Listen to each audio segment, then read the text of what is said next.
माई 11 ने online game खेली बदलीगला भाग्य। गुरुचरण जितिला 3 कोटी टंका और महिंद्रा थार गाड़ी। कहा भाग्य कौन अच्छे से केवल भगवान ही जानती। भगवान जहाँ को दियंती छपर फाड़ी दियंती। हाँ आज्ञा आम एभली एक घटना विषय कहवाक जाऊँ जहाँ देखा मिली केन्दुझर जिला चंपा थाना अंतर्गत चमकपुर पंचायत रेवेन्सापुर गाँव गुरुचरण जमुदा भाग्य राताराति बदली जाइए भाग्य। गुरुचरण को ऑनलाइन बैटिंग आप द्वारा आईपीएल में मात्र 49 टंका विनियोग बदल में मिली 3 कोटी टंका जैकपॉट। मात्र एतिकी नुहे गुरुचरण को 3 कोटी टंका सह एक महिंद्रा थार गाड़ी मिल जैकपॉट लगे मुंबई ऑनलाइन बैटिंग आप मैनेजर गुरुचरण को फोन और इमेल द्वारा अभिनंदन जणाइबा सह जैकपॉट जितिबा खबर खबर पाई गुरुचरण परिवार और गाँव में खुशीर परिवेश सृष्टि होइछि।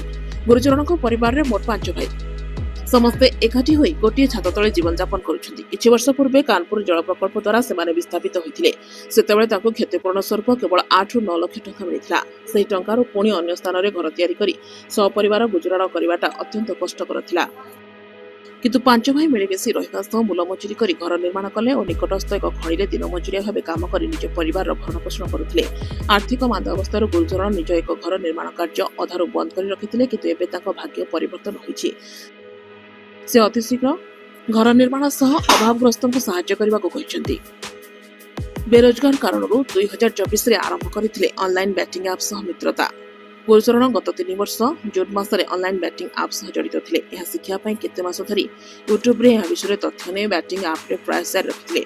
गुरुचरण आकाही भारी आकर्षणीय। गत मंगलवार संध्या समय प्रतिदिन भली क्रिकेटर एक टीम तैयारी कर 49 टंका लगाई शोई पड़ते। अधा रात्रि निद भांगू गुरुचरण ऐप खोली देखिबारु ताहा आखिरे विश्वास हेलानी। से देखिला जे ता वॉलेट रे 3 कोटी टंका आसी से किछि बुझी पारि थांते सीधा पाख घर जाई निज बड़ भाई को निज मोबाइल देखाइले। तापर जाई गुरुचरण को विश्वास होइतिला जे ताको जैकपॉट लागिछि।